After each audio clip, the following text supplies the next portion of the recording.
Ano? Hihirit ka pa? Nga, nagpunta nga kami ng Quiapo. Grabe, ang saya nga namin nun eh. Diyan ako believe sa'yo, Han. Dahil hindi mo inasa sa akin lahat at mahusay ka mag-isip. So, ayun nga, nagpunta nga kami ng Quiapo. Grabe, ang saya nga namin nun eh. Oh, talaga? Eh, kayo ng ex mo, ano yung pinakamasayang memories nyo? Kami masaya ka.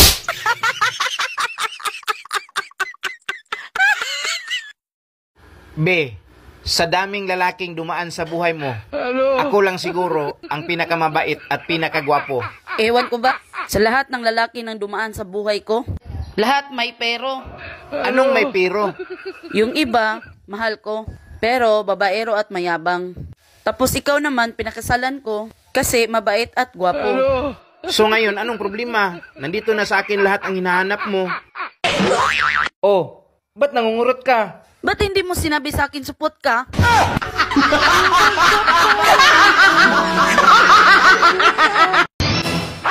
Kuya, may asawa ka na? Wala pa. Ilan taong ka na ba? Matanda na ako. Bakit di mo ako gayahin? May asawa na.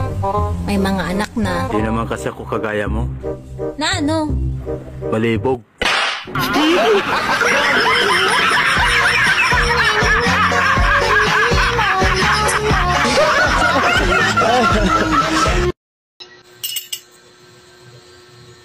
Ano? Hihirit ka pa?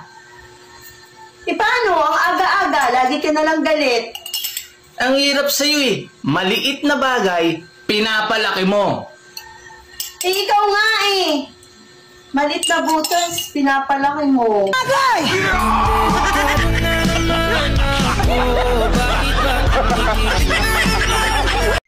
Ano ba sabi ng Dr. Han? Mamaya daw, Han. Mga alas 4. Ganun ba? Pagsabi na lang sa mga bata, huwag nilang pababayaan ang pag-aaral nila. Huwag silang magpasaway, lagi silang magpapakabait. Tsaka Han, huwag mong pababayaan ang mga anak natin. Mahal na mahal ko kayo. Paray ko.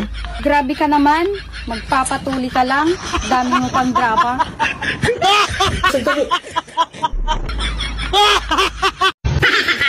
Alam mo, Be, mayaman sana kami kung hindi lang namatay ang lolo ko. Wow, talaga? Ano nangyari sa lolo mo? Namatay siya sa hirap.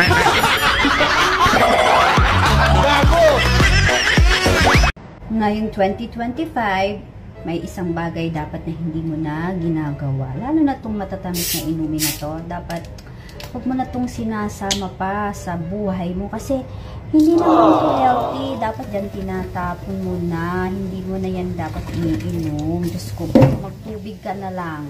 Diba? Healthy pa. Yes,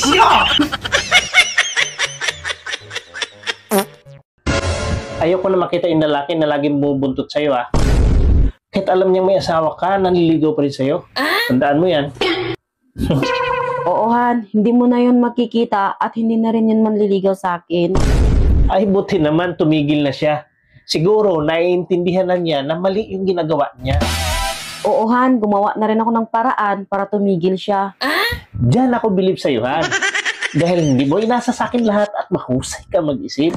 Oo, Han. Hindi na yung magpapakita dito at hindi na rin yun manliligaw sa akin.